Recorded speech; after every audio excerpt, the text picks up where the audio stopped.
跟住同大家介紹咧，就係陳慧敏同埋呢個森奇浩嘅一場比賽啊！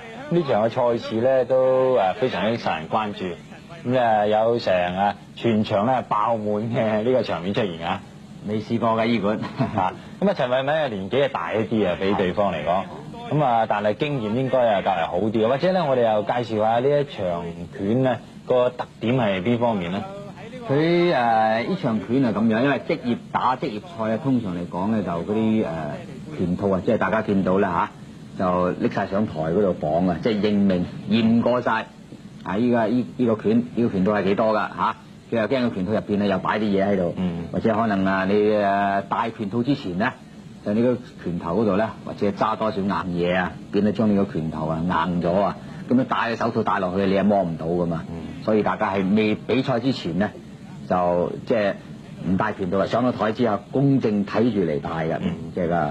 陳慧敏咧就擅長以拳重見稱啦嚇，咁對方嘅森奇浩咧就係以腳硬咧就出名嘅，咁而且森奇浩咧就因為比陳慧敏咧年輕咗大約有9年咁多啦，咁所以呢度咧係打3個回合，每個回合咧係2分鐘㗎。係冇錯。嗱，而家現時咧就係準備比賽之前嘅程序啦。咁呢個咧就係佢嘅教練陳大偉咧，就同佢搽咗啲即係滑潤嘅嘢啦，就係預防佢即係被打之時咧可以跣啲，即係唔好咁食得咁犀利啊。咁拳證咧解釋下啲拳例啦，係嘛？係。哎呀，森奇浩一嚟啪一下，好似好嬲咁樣。咁呢啲可能係下馬威啊！咁比賽即刻開始㗎咯喎。係，呢個咧就係第一個回合㗎。咁就嗰個森奇浩咧一上嚟嘅時候咧，佢都即係採取嘅攻勢㗎。嗱，你個腳咧起得好高㗎嚇，但係見個拳就打得好似唔係幾硬咁樣啊。但係佢腳咧就比較打得好啲啊。佢見佢個拳咧好似係唔係幾直啊，同埋陳慧敏咧亦都擋得相當之好啊。個手咧就遞得好高，同埋佢一腳起過嘅時候一擋，嗱第二腳又擋開，低身嘅時候，啱陳慧敏即係嗰個森奇浩佢想衝入去打佢一腳左腳嘅時候，啱陳慧敏咧一個右拳啊，頂一撞過去，啱撞到正啊咁樣。佢呢個係時間攞得相當好啊，呢個運㗎啦。因為點解咧？見到佢起身嘅時候咧，腳軟啊，好似跳舞咁樣啊！嗱，成個人好似抽筋咁啊！而家成個人凍咗喺個台角嗰度。當時嚟講，我知道咧，你就即刻上去咧，就去救呢一個森奇浩嘅。咁或者咧，我哋睇睇慢動作究竟咧係點樣打低佢先。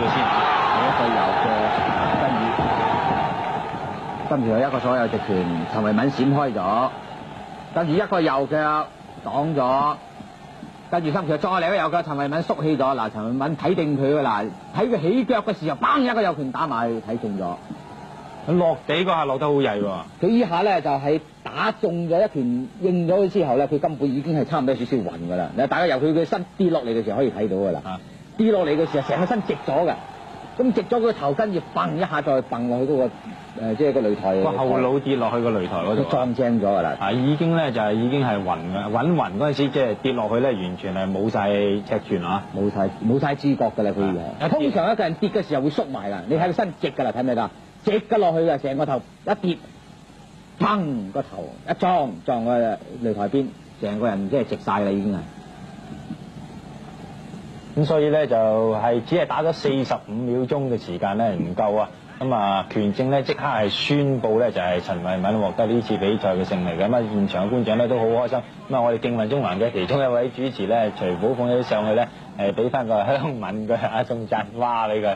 咁的而且確咧就陳慧敏今次嘅勝利咧係眾望所歸啦。咁大家都好高興咧佢能夠勝出嘅。咁但係呢一場拳咧亦都引嚟好多嘅外界嘅意見嚇。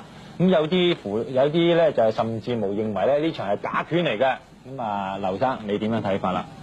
不過咧就陳慧敏咧佢就係未比賽之前咧，佢亦都係下過一番苦功㗎嚇。咁大家可以睇佢嗰個上台身上面啲肌肉啊嚇。咁佢係相當之即係準備得充足啊，對呢一場嘅拳賽。咁你話係有即係有作弊嘅成分喺入邊咧？就係短短嘅幾十秒鐘之間咧，就相信即係大家都係屬於一個暖身嘅，差唔多屬於一個暖。